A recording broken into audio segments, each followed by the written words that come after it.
Welcome to Flipping Tables, where we bring all of our religious thinking to Jesus, who flips the table for his upside down kingdom. I'm Julie Sexton, and I'll be your host.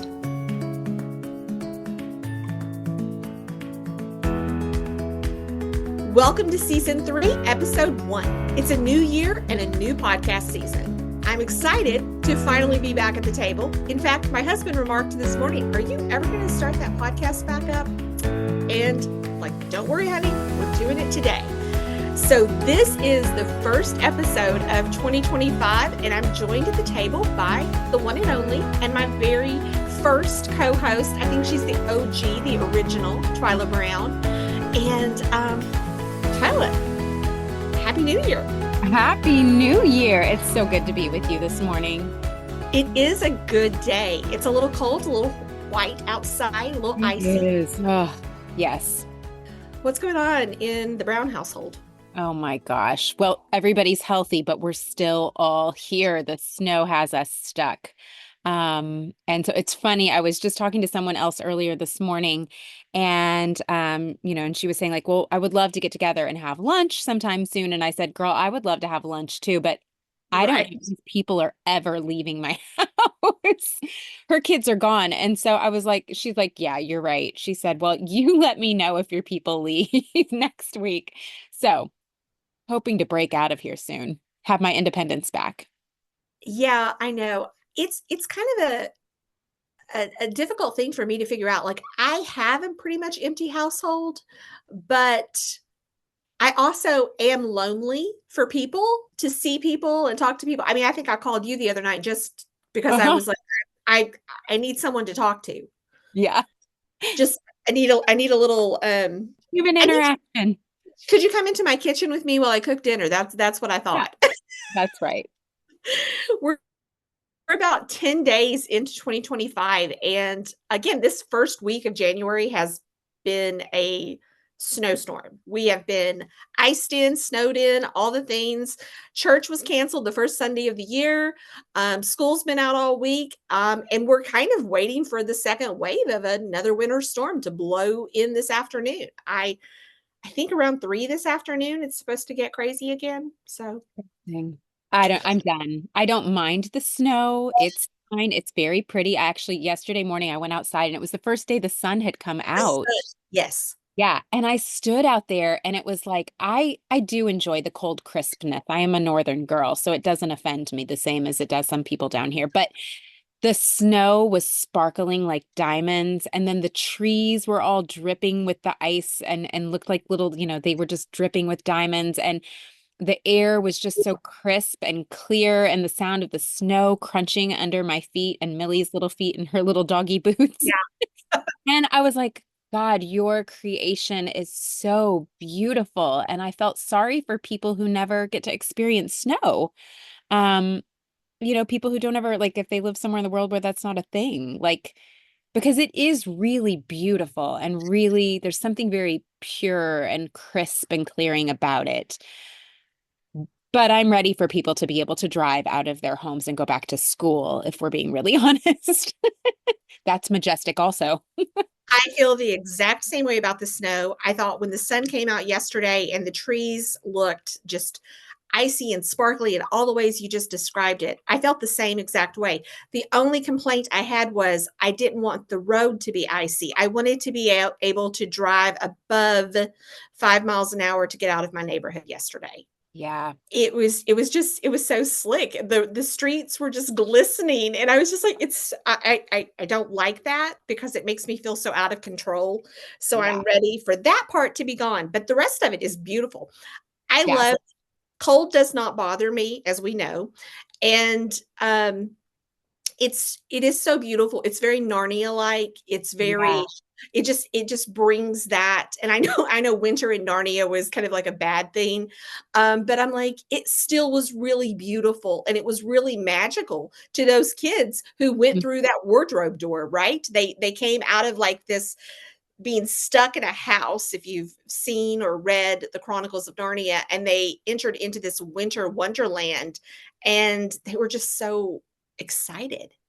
And so maybe I was having my own Narnia moment yesterday morning because I was outside alone. You totally were, and there's not a lot of people walking. If I wasn't so concerned about falling, I would be out walking more because I really do enjoy it. Yeah. No, I love it. I was just walking in my yard, but I love that crunchy sound of the snow. Me too. I love it. Anyway, Yeah. sorry, we digress. No, that's good. I mean, there's probably a lot of people who will listen to this and they'll be like, "Oh, okay, so that's how they went through the winter storm," because most of the country is pretty frozen right now. So, as we kind of get started today, Twyla, I thought maybe we could reflect on 2024 for a second. Last year I talked a lot about that my word was decrease. And remind me what your word for 2024 was. Did I you believe it was no and stop. no stop? Okay. Which is, I mean, if you know me, I kind of am a girl without boundaries. Like I just say yes to so much. So I don't know that I nailed no and stop, but it certainly was at the forefront of my mind and it did give me some perspective. Yeah, that's good. You are an eager person. You like to go, go, go. I think that's good. I learned a lot in the season of decrease, which is interesting because even as the year progressed, I knew that the direction God was going to take me in 2025 was increase. Mm, And so it was so interesting to think about the being in the area, this area or this place, because it was like a location to me. It was very wilderness, it was very desert like. There was a lot of isolation, there was a lot of just complicated relationships and difficulties, that there were things that I wanted to decrease. I also, and I was working on all these spiritual disciplines, and I know you worked a lot on that last year too, which I assume helped you mm, navigate the stop yeah. Yeah. and, and to be able to say no. I mean, those disciplines really do help us to navigate those things in our in our personalities that aren't necessarily bad things. It's good to be eager and excited and to be a person who leads and kind of is ready to charge into challenges. hmm Yeah, I think it's funny because I say that those are my words, but as you know, because you know me, I mean, there's a lot of big yeses for me Yeah. also in 2024. And so I'm excited to see, just the fruit of some of those things in 2025. I have so much hope and anticipation for this year, honestly. I'm really excited about 2025.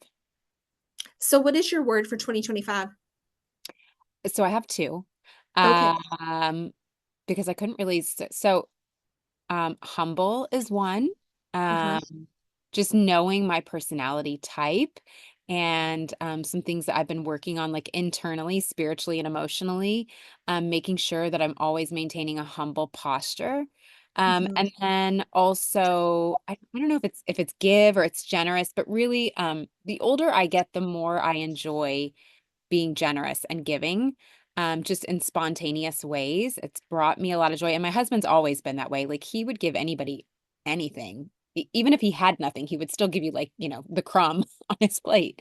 Um, but really challenging ourselves to I mean, it's kind of a fun idea. Like, hey, could I outgive myself, my 2024 Twyla? Could 2025 Twyla be even more generous? And so really having a posture of open hands, and that like none of this is mine. And I know that, but like how can I be really intentional about just giving whatever I've got, whether it's food or money or a space, whatever. So, I love both of those words. I think those are both just fantastic words and goals to live in to this new year. And it's really interesting. But when I think about increase, I think about um, first my relationship with God, how I want that to really increase. Like last year, it seemed like there was a lot of needing to say no to things and to step back and make him my priority. And then I thought,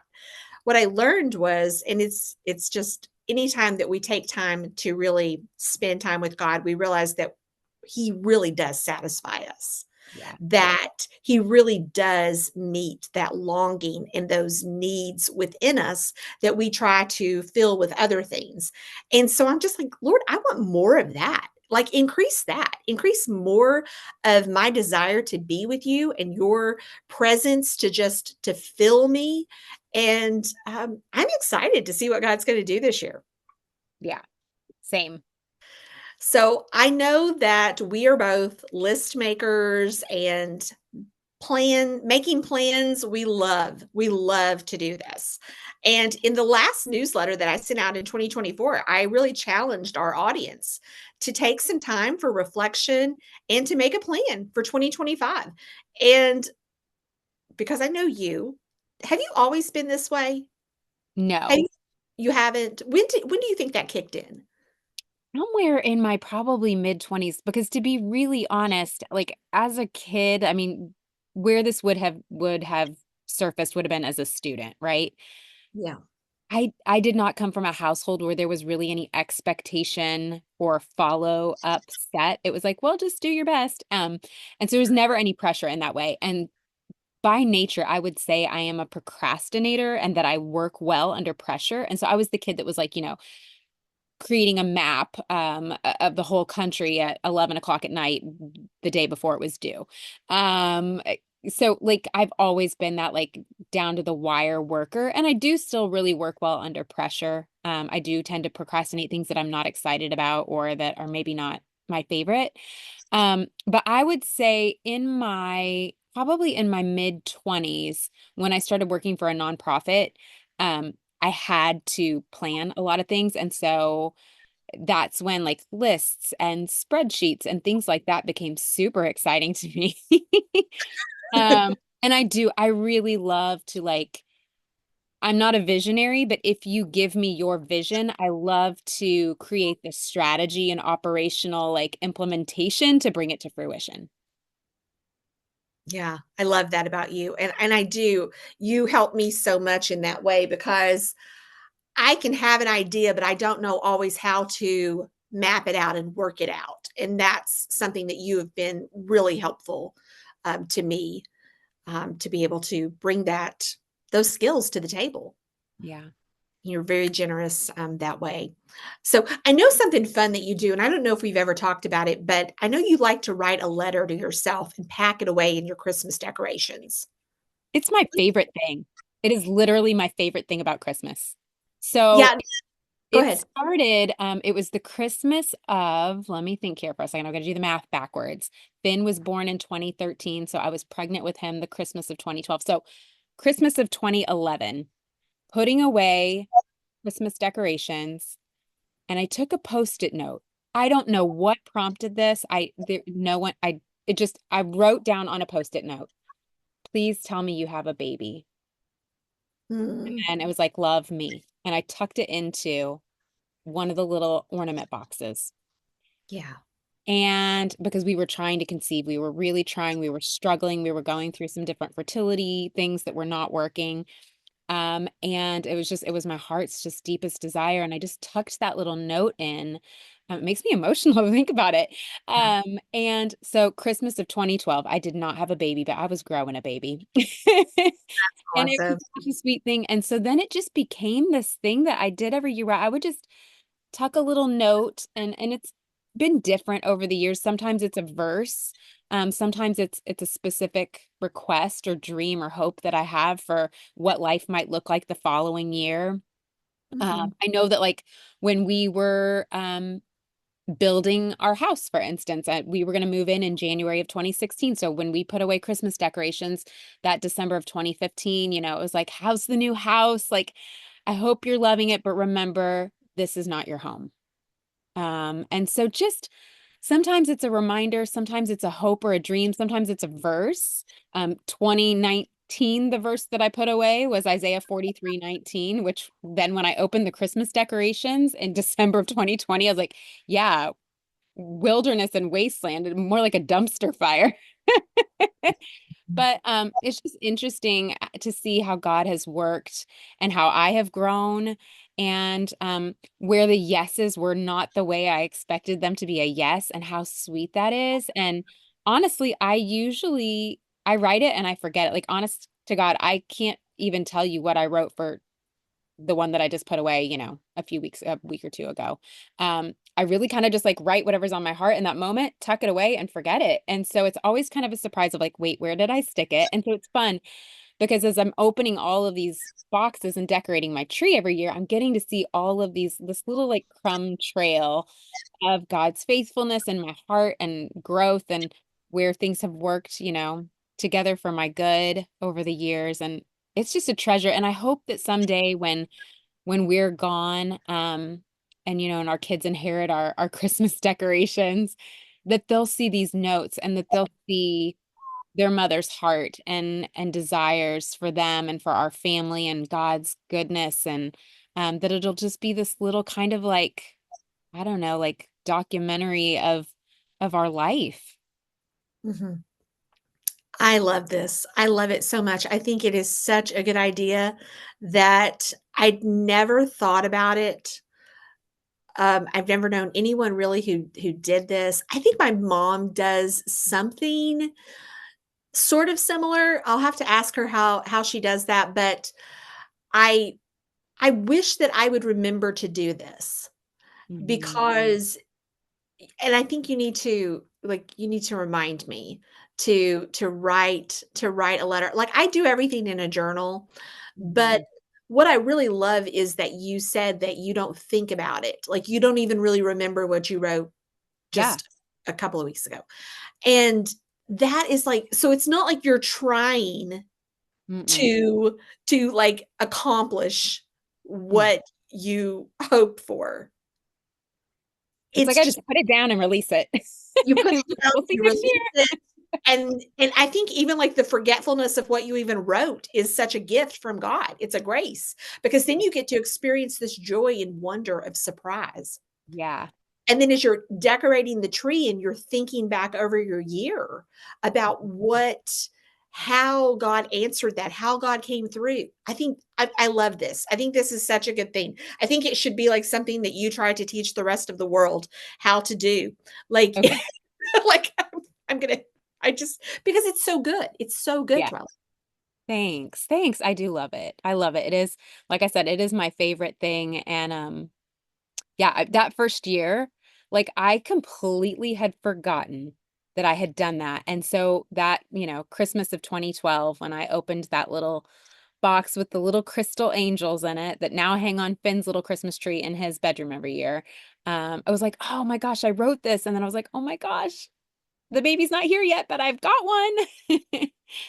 So Yeah, that's amazing.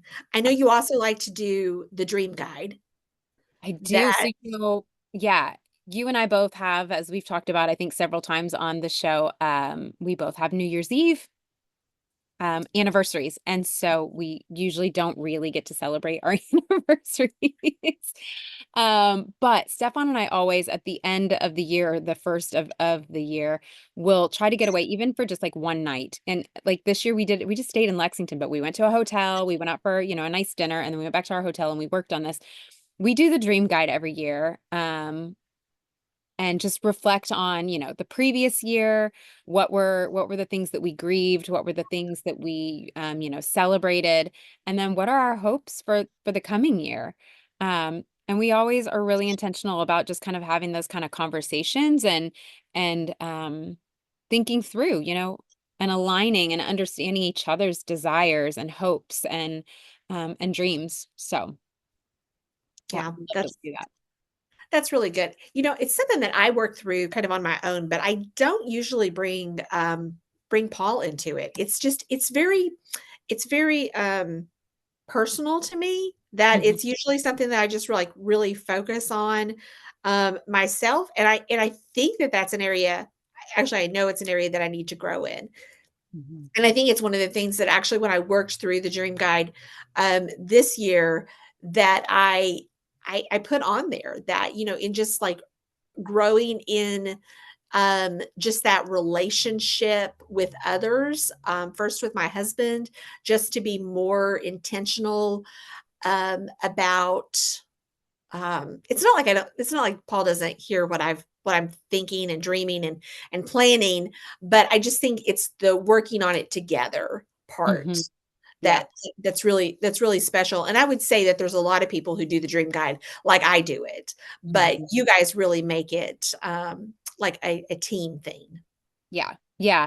I love that because it is hard, especially the season of life we're in with little kids, right? Like it's hard to stay connected and aligned.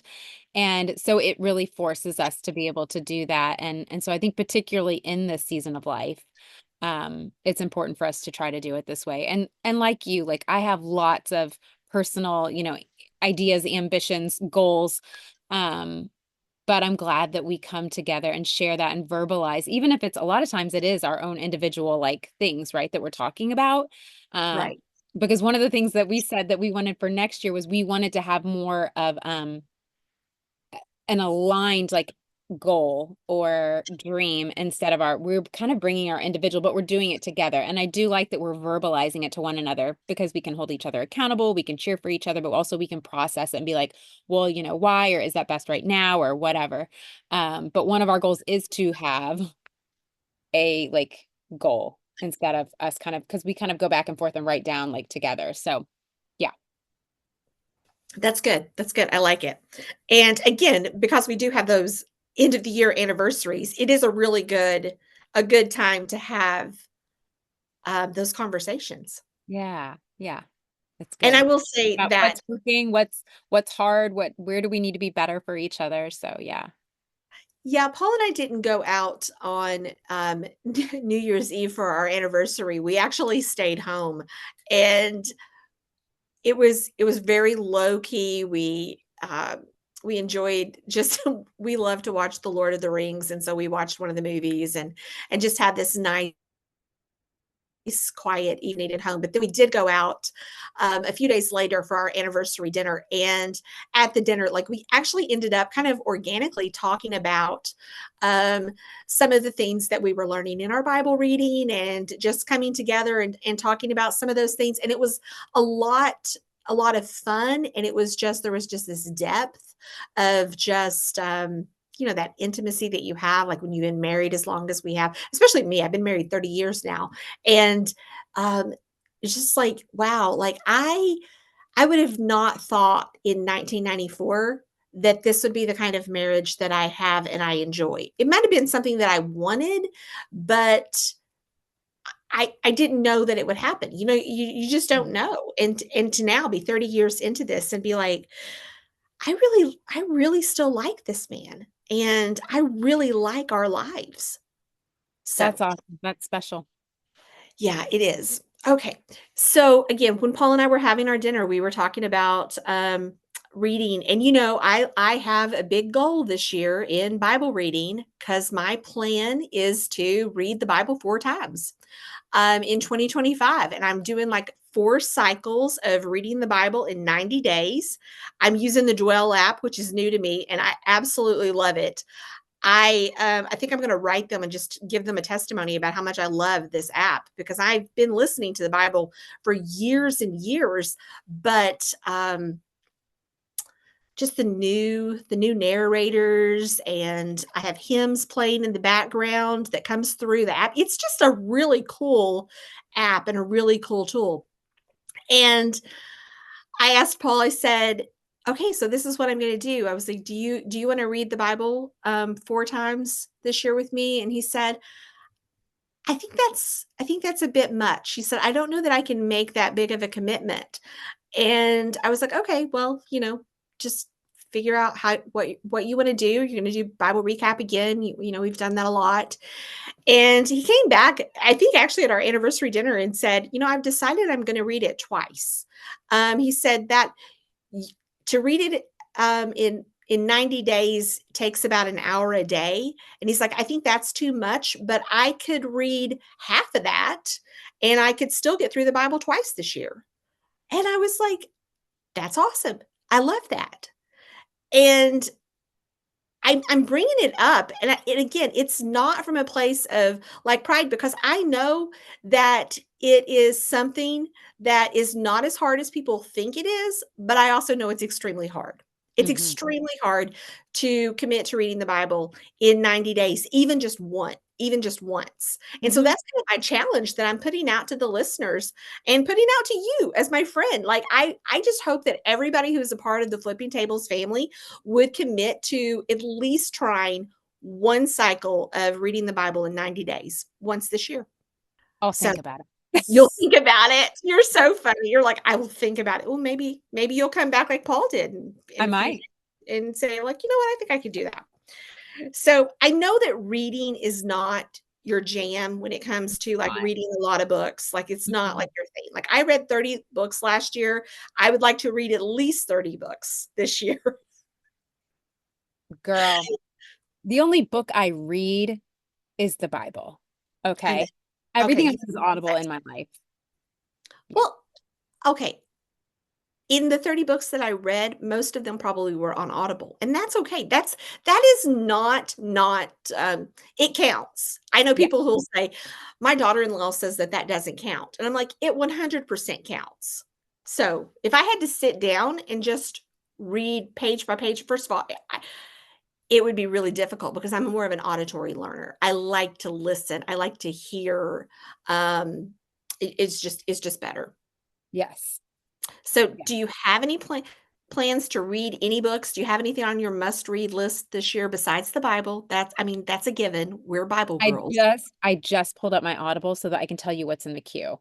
Because Okay, these are my intentions. So, Jesus and the Powers by N.T. Wright and Michael Bird is I'm on. gonna read them. Mhm. Tell Her Story is in my Love queue. it. Yep. Thank you. Can't wait for you to read it. Um, yes, that is one of them. I have some other ones in here that are not necessarily they're there, but they're not high priority. I have a couple that are not faith-based per se. Unreasonable Hospitality and also The Anxious Generation by Jonathan Haidt, which is really in the headlines right now because it's all about screens Mhm. and social media and kids and all of their mental health and emotional issues. So and usually I don't read books that are not faith-based or like I always joke and say like I only read books that are like, spiritual self-help. Um, so it is odd that I have two books in my queue that are not necessarily faith-based. No, I think that's fine. Um, And the reason I say, like, it's fine is because I don't know why because I was always like that. I was like, "I'm just gonna read the Bible, or I'm gonna read," like you said, like, Christian self-help kind of books and books that build my theology and challenge me and are more spiritual. But last year when I started going back to reading some novels, um, I just it really they inspired me, and they brought a lot of life, giving I was just inspired by people and what people do because I read a lot of historical fiction. And so I don't know what I have a couple of books um on my list and I don't remember what they are. I am currently reading one of my goals this year was to read some more of C.S. Lewis books. I Hmm. don't think I ever read Mere Christianity all the way through. And I was like, because now I have the because I such an audible person now that I'm like, oh, I'll just listen to it and it will be easier than trying to sit down and read it. Uh, but this week I've read Screw Tape Letters. Mm, And have you ever read that? no, but Mere Christianity is on my nightstand. Oh, it is. I should say Yeah. that is on my list because somebody else and I have talked about that book recently, and I'm like, I really need to read this. It's on my nightstand. Put it in your Audible and you'll get through it. Okay. Even if a lot of times what I do is I will listen to the book, but I usually have the book in my Yeah. hand. And if I'm at a place where I can listen, I listen and read along at the same time. So I can highlight and stuff.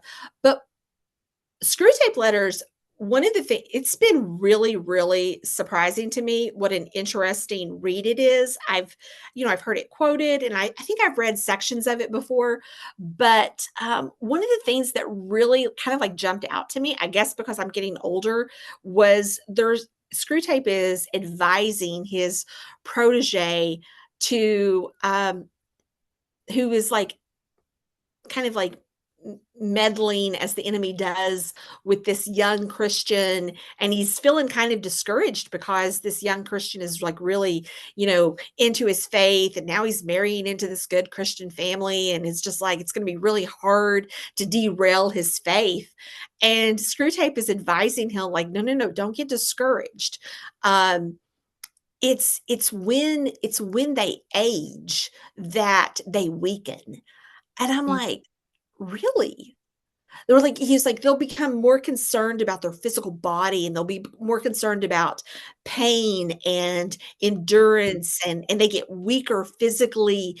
And so that weakens other areas of their life, and those things that they think that they've mastered, like you can creep back in that. And I was like, whoa, I really like, I know he's true. I know he's telling the truth. I know he's giving good Yeah. advice. And so I'm just like, that's one of my goals this year is to get stronger, to focus on being physically stronger. And um and then listening to this book, and I was like, oh wow, I'm glad that's on my list because this is really important. Yeah. So, so, so good. So I have a whole bunch of books on like a friend bought me 3 Andrew Murray books, one on prayer, one on humility, and one on surrender. And I think I'm going to read those during Lent. And do you remember I don't know if you read it, but I know that we talked about it, The Shepherd Looks at the 23rd Psalm book Yeah. by You, Philip you Keller. talked about it. Yeah. So he apparently has a trilogy of a shepherd looks at the good shepherd and the shepherd looks at the lamb of God. And I'm going to read all 3 of those books. And I think I would like to get through those kind of in Lent or around the spring season as well. I'm going to go off all the technology during Lent and just really carve out time of decrease and increase at the same time. Yeah. And other things that I'm really excited about is I really want to get into Matthew, and I really want to kind of deep dive there in Matthew's gospel, and also the Sermon on the Mount. Like I've been wanting. I read The Narrow Road last year, and I loved that book. I'll probably read it again, but I'm also looking for other books related to the Sermon on the Mount. So if any of our listeners have any tips, like help me out. Send me some good Sermon on the Mount resources. So let's talk about what we're excited for Mm. 2025. What are you excited about? Oh my gosh. I'll probably have to cut you off because I know you're excited about a lot of I'm things. so excited. Well, I'll tell you. So, and actually, I just had a call about this morning, and one of the people on the call said, February is God's month in Lexington. Yes. So Unite Us is coming to Lexington, and it's going to be a Pop Arena. Yeah. And so all of these different college campuses in Kentucky, Lexington, and around us are going to be, sending students there. So I'm super excited for that. Come to find out, circuit riders are here that same exact week. And then 2 weeks later, we have Gather 25 happening. And there's some other cool, like organic, like things happening with like the Gen Z and some different like worship initiatives in the month of February. But then I'm, as you know, really passionate about Gather 25. I've been helping kind of like create a Gather 25 location in Lexington that we're going to be able to have at a couple of different church locations, which is amazing because my heart was always to have this as a unifying event, and not just a Northeast event, but that it would be multiple churches, and it is becoming that. So I'm so thankful to God how he's just giving me all these little presents at the last minute of like, here's some friends, and here's some other, people for you to run with. And so it's been really encouraging and exciting to see just this kind of heart that I had for it, and this vision I had for it, like beginning to unfold, because I know that's our Father's heart too, is that we would be unified as brothers and sisters, and not just, within our church buildings, but just as the body of Christ. So that's exciting. Um, but yeah, so those are like my big things to kick the year off. And I will probably also go off social media after that because I feel like I have to stay on now for promoting these things. But then I'm like, I'm tired. Like I need off. And we just booked our 15th anniversary trip for later this year. So that's exciting. In September, we're gonna get away. Um, but yeah, our 15th anniversary won't be obviously until New Year's Eve next year. But as we all know, nobody's going anywhere on New Year's Eve. So we're gonna do it in No, September. no, that's right. I mean, yes. I mean, we're doing something similar because we're taking our 30th anniversary trip here in a couple of weeks. And Yay. as much as I'm enjoying the snow, I'm ready for some sun. I'm ready for some white sand and some sun. And yeah, we're super excited about that too. That was one of the reasons that we kind of neglected and procrastinated about getting a reservation for somewhere to go out.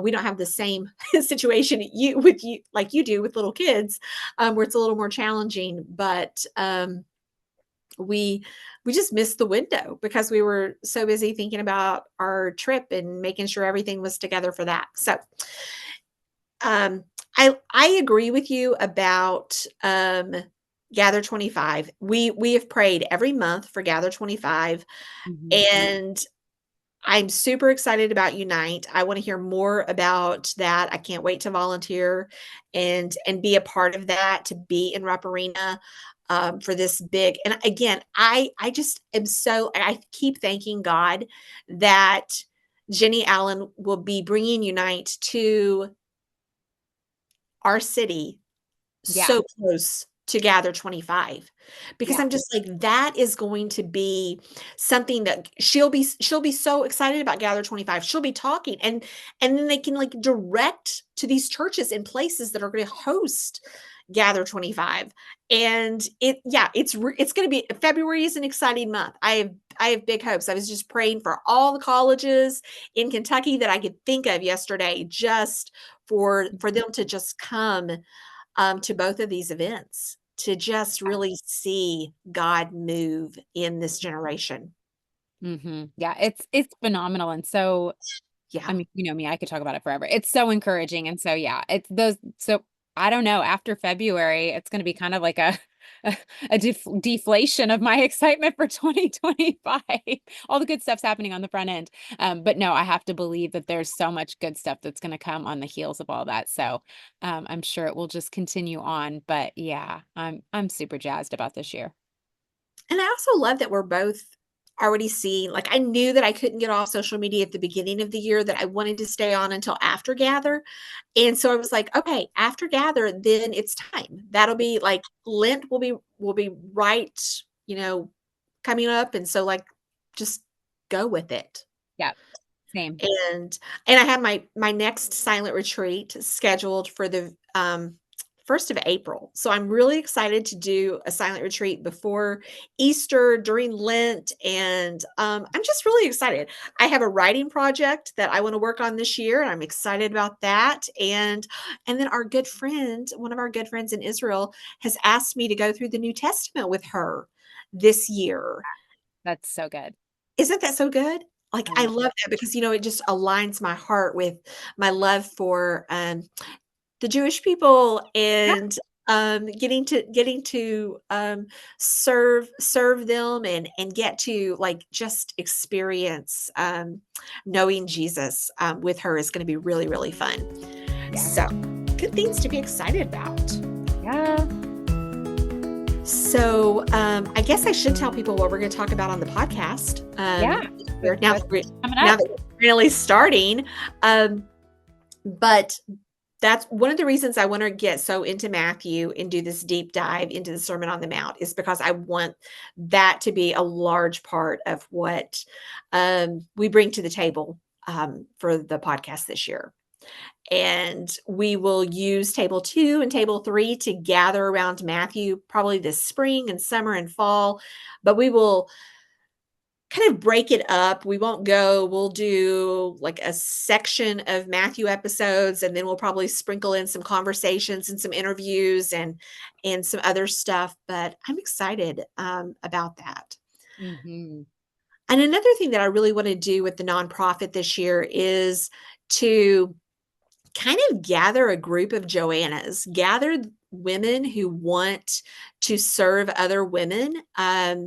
We got to do some things last year at the end of the year to support single women, and that's always been kind of a thing that I wanted to really do with Flourish, was to come alongside some single women, whether it's just in some benevolence, just giving them some extra help, and also just to see them have opportunities to be developed as leaders. And whether, that is helping them take some classes, or go on study trips, or just, that's where I really want to take the scholarships, is to kind of direct it towards that. And I think we're going to need some Joannas. We're going to need some women who will be generous and will help us fund some of the things that I want to do with the nonprofit this year. Mhm. So excited about all of that.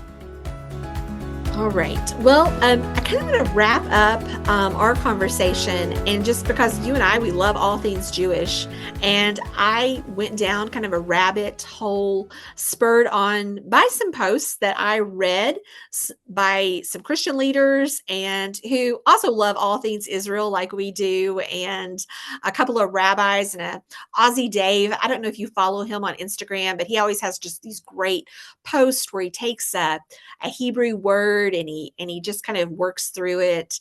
And my leadership coach that I work with, he and I have been having some great conversations at the end of the year, and just, we both have this love of Jewish words and things. And so I started thinking about, and I don't remember if I shared this with you, but Jason Sobel, Rabbi Jason, he did this kind of like talk about the year of 2025 and how it corresponds to the Hebrew year 5785 and 5786, because like their new year starts in the fall, usually in September or October. It varies because of the way their Hebrew calendar is both solar and lunar based. Mhm. So it doesn't always fall the same day of the year. But the Feast of Trumpets, or Rosh Hashanah, is when the new year starts. So their new year 5785 started, and they do this dating system. The tradition is that it represents the years since creation. And I was like, okay, this is interesting. So I just kind of like read a bunch of stuff and studied it, and found some things that I thought was really interesting. And for those of you who don't know, who are listening, and you're like, okay, why should I care about this? And some of the background is that in Hebrew, the way that they write numbers is with letters, and every letter has a numerical value. And so in 2025, or slash 5785, um, we've got this number five. And in the Jewish year, it's two fives, one at the beginning and one at the end. And in the Bible, the number five, it holds deep meaning. It symbolizes grace, God's unmerited favor, and divine empowerment.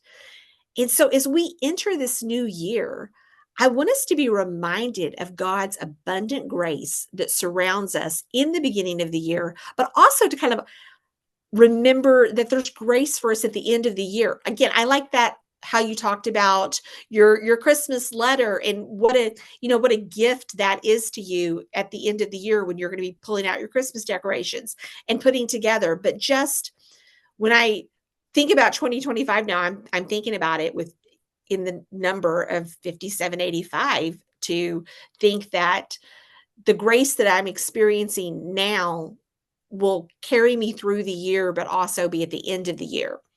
So the Hebrew letter, hey, and it's actually pronounced that way, and it actually is more traditionally spelled Hey. And that fifth letter of the Hebrew alphabet, it actually also, there there's like a picture in it. And the shape of this letter number resembles an open window or an open space. And I like thinking about this because I'm picturing that it is inviting us to look through this window of time as a window of opportunity and to begin to see things from God's perspective. I mean, wouldn't that be wonderful if we could just like look out over the year like we're looking through a window and we're trying to bring our hearts and mind into alignment with God's heart and God's mind, and to be able to think about um, the year from His perspective, like it's a like this window of opportunity. And something else that's kind of captured in the meaning of this letter is that it is a sudden beholding, a sudden surprise. You talked about us being really excited about the beginning of the year, but what's going to happen in March, April, September, October? What's going to happen in the rest of the year that are going to be surprises that we didn't see coming? I mean, you and I both kind of laughed together on the phone because you had like a really encouraging couple of conversations happening around other churches partnering with us for Gather 25. And it was like the stuff that we know God does, but even when it happens, it still surprises us. Yeah. Yeah, definitely. And when I just kept thinking about this, and it really resonates with me because I can't really explain it, but within me, I feel this kind of quickening in my spirit to take hold of what lies beyond the open window of opportunity in this year. And I want to focus on those new opportunities. I want to not be, it's easy for me and my personality to think about closed doors and to just put all my focus, like, looking back at closed doors instead of looking forward through a window of opportunity. And interestingly enough, the number 4 has a lot to do with doors. And so that is helping me because it's helping me to visualize you've closed the door on 2024. That was what it is in the past. Now you need to look forward through this window to see what maybe God is going to do in the new year. And because I just finished Genesis recently, and I was thinking about how when they entered into the ark, Noah and his family, they entered and God closed the door. You know, it's this really amazing thing when you're reading it. Says literally that God closed the door, that there was no way for them to close the door, but it had to be shut behind them, and God did that. And then, you know, it kind of after as the flood was kind of winding down, and um, Noah's opening that window and he's sending out a bird to kind of assess the situation and see if there's any signs of life. And finally, this dove comes back and it brings this olive leaf. And everybody knows that I have kind of a tree obsession in the Bible. And this is the first mention of an olive tree in the scripture. And it really intrigues me. And my mind goes a lot of different directions, thinking about all the olive trees references throughout the scripture. But after the flood, God's command was to multiply on the earth and be fruitful and increase in number on it. And I was having this conversation with my coach at the end of the year. And when we got on the call, he's like, Julie, he said,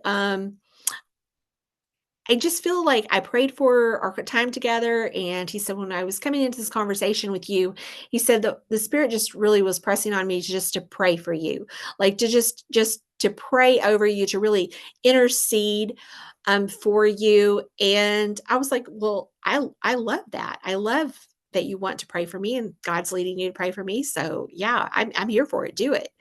And he went on to pray. And I think I told you, I said, I wish I was recording his prayer because it was so life giving to me. And it was covering so many things that he had no idea that God had been speaking into me about moving into a season of increase and open windows and opportunities and just this um I'd been in Acts a lot and had been just following the spread of the gospel and the increase of the church. And it just really excited me. And it when I was reading later, in Genesis a day or two later, and just all the places where this covenant promise of increase, of fill the earth, and because it's like a thread in after even after Noah, that's the Noah covenant, but there's the covenant with Abraham and Isaac and Jacob, and there's always this element of increase and spread and fill and be a blessing to others. And I thought to myself, like, what if the window that is that we are in this season being called to return to a spacious and grace filled relationship, first with our Heavenly Father, where His love and His provision and His purposes flow freely into every area of our lives, that brings restoration, but it also brings expansion. And with this in mind, my prayer is that we would begin to see God's plans with greater clarity and experience revelation and be open to all these new possibilities in our lives, in our relationships, and in our callings. And I love thinking about this. And another thing that comes from this number 5 is because it is associated so closely with grace. And one of the places where God has just really asked me to anchor down and make a part of my rhythms here at the start of 2025 is to get into the book of Ephesians and to read it at least once a week. Right now, I think I'm reading it a couple of times a week, and I read it this morning. And again, one day I was journaling towards the end of the year, and I was writing to the Lord, doing what I had asked, the audience to do, just to kind of make a plan and to kind of assess the last year. And I saw these areas of that I was struggling in areas related to relationships and related to the American church, and just some rejection and some wounding that had happened. And God was like, if you could get yourself into Ephesians and let me minister to you from this book and this letter, Julie, I will answer your prayers about relationships and healing. And you love the church, but you're struggling right now. And the church, Jesus is the head of the church. You see it over and over mentioned in Ephesians. And it's just like, let me help you to love the church again like you love me. Like, it's easy for you to love Jesus. I mean, Hmm. what's not to love about Jesus? So when you think about the church, you need to think about Jesus, and you need to love the body of believers like you love Jesus. And I can help you with that in Ephesians. And it was just so life-giving to me. And in Ephesians 4:11, do you have your notes pulled up? I'd love for you Yeah. to read those Oh, verses. yeah. Can you So read? Christ, yeah. Mhm. So Christ himself gave the apostles, the prophets, the evangelists, the pastors, and the teachers to equip his people for works of service, so that the body of Christ may be built up until we all reach unity in the faith and in the knowledge of the Son of God and become mature, attaining to the whole measure of the fullness of Christ. Instead, speaking the truth in love, we will grow to become in every respect the mature body of him who is the head, that is Christ. From him, the whole body, joined and held together by every supporting ligament, grows and builds itself up in love as each part does its work. Thanks for reading that. When you think about um, the number 5, because that's what we've been talking about. In verse 11, there is a fivefold ministry that's outlined in verse 11. Apostles, prophets, evangelists, pastors, and teachers. And those 5 ministries are given to build up the church, the body of Christ, to which Christ is the head. And I just want to plant that seed with all of our listeners. If church is hard for you, and I don't really know, you and I talk about this, we don't know really many people who are Christians who are not struggling in some capacity with the church, right? Yeah, I mean, if it's not some kind of church hurt, it's just a dissatisfaction of what we have made it in the West and how it doesn't really look anymore like what the church looked like in Acts and what we're called to. Um, yeah, we could, that's a whole nother episode, honey. Well, it is another episode, and it's probably some episodes that we will be having because as I'm just diving into Ephesians and thinking about also Acts, because that's where we're at with our young adults, and just kind of this correlation between the Great Commission and this word that God has given me about increase. And I just really like, especially with Gather on the horizon, I want to have more conversations about that. I want to have more conversations about how important it is for there to be revival in the church. Hmm. And like you said, a lot of what I experience with the church is not hurt, is not the is that it's just a dissatisfaction. Hmm. Like that we could be so much more, that Christ has intended for us to be so much more. And so these 5 roles, they are essential in building up the body of Christ to equip the saints and helping the church to grow in maturity, be the um, to be the place where Christ is revealed to a lost and hurting world. And I just love thinking about that. So um, you can anticipate that that will be some conversations coming to the table here early in January and February. I love that, and I look forward to it, and once we're done, I have so many things offline that are, like, it's swirling in my head of, like, "Oh, and we should talk to these people, and guess what's happening?" Like, things that I've just been recently learning that I'm just so excited about, so yes, good stuff. Can't wait. Good stuff. So let's kind of wrap up this conversation. Let's talk about our bright spots, which we've already shared a lot of bright spots in this Yeah. episode. Yeah, yeah. Well, I'll tell you, a bright spot for me really, is that I know you're ambitiously reading through the Bible, like, 10,000 times in the next month, but, Finn Brown wants to read through the New Testament, and so we have a Bible reading plan where he and I are reading it, and I am telling you, man, some of the conversations that he and I have had over the last, like 10 days, whatever it is that we're into the year, I mean, I sit back and I go, "Wow." There is depth. There are some roots down in there that I'm seeing and some understandings that I'm seeing in him, that just have delighted my heart as a mother.